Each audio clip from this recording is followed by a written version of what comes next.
it's nice to have you here. So what was the inspiration behind your band name? Well, I wasn't part of that. It was just other band names were taken. Oh, okay. That's fair enough. So Celtic Rising is an interesting album title. How did it come about?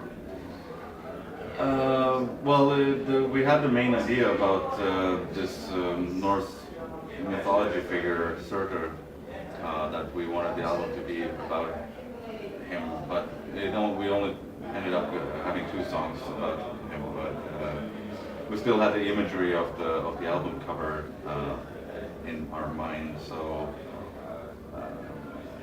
it was basically we were discussing a couple of different album titles, but we ended up deciding for this one. Okay. Yeah, I had a look and it looks really interesting. The album's really good. I think enjoyed it. How long did it roughly take for the whole process of recording the album? The actual recording took 2 months from when we went into the studio and recorded everything, but and we were working, I guess, 4 or 5 months in the rehearsal room putting it together. But there is off time when people are writing riffs and stuff at home. So I guess all in all, maybe 8 or 9 months. Alright, okay, that's pretty cool. I've got to ask, you're known as the Viking band. How did that come about?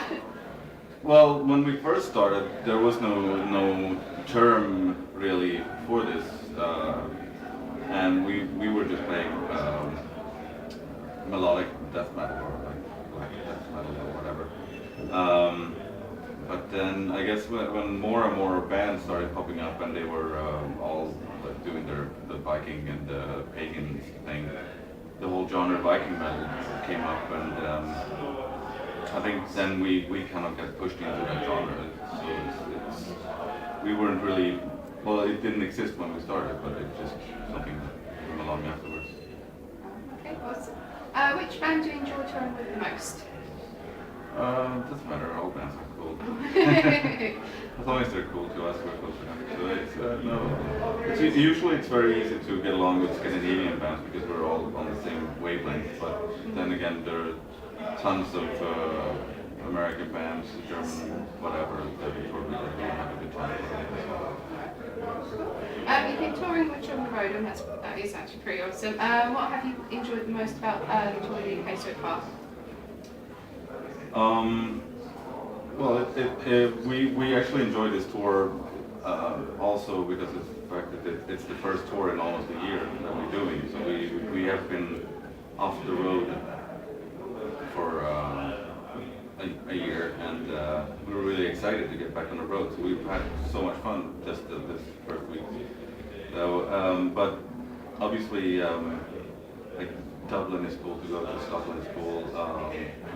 Manchester is awesome city to go to, and we went to Birmingham the first time, which is also cool. It's the heavy metal birthplace. Like Sabbath and things like that. Yeah. Okay. Cool. Will you be playing any UK festivals in the near future? Not that I know of. We actually said we're not going to do any festivals this summer. Oh, okay. At all. We're doing one in Finland, but that's it. Is it also with Chicken or is that just? No, it's a regular outdoor festival. So I don't know whether. But no, probably next year I guess we'll try to do as many as possible. Okay. Who are your top favourite bands? Well, all time. All time. Judas Priest is my all-time favorite band. But and also I guess Epic Apes, a big influence. What else? I listen to so much. It's hard to kind of have favorites anymore. But I guess influence-wise, probably Old and Tuned, Sepultura maybe.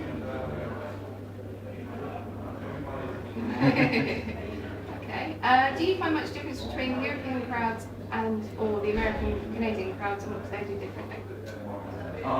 Actually, nowadays it's starting to look more and more similar. A couple of years ago, every time we went to the States, the crowd was doing all these circle pits, and we hadn't seen them before. But now you can go wherever you go, people are doing it. So the crowds are pretty much the same everywhere. And even here in the UK, on this tour, people were singing along with our guitar melodies, and we've never had that happen before in Europe. Usually that's something that happens in South America, so it's, or southern, like Spain, Italy, they like to sing. So I think it's just as long as people are, I guess all the crowds are doing the same stuff nowadays. Okay. And lastly, is there any upcoming news about Amon Amarth that we should know about for the rest of 2011? No, not really. Just No, we have total. no other plans really.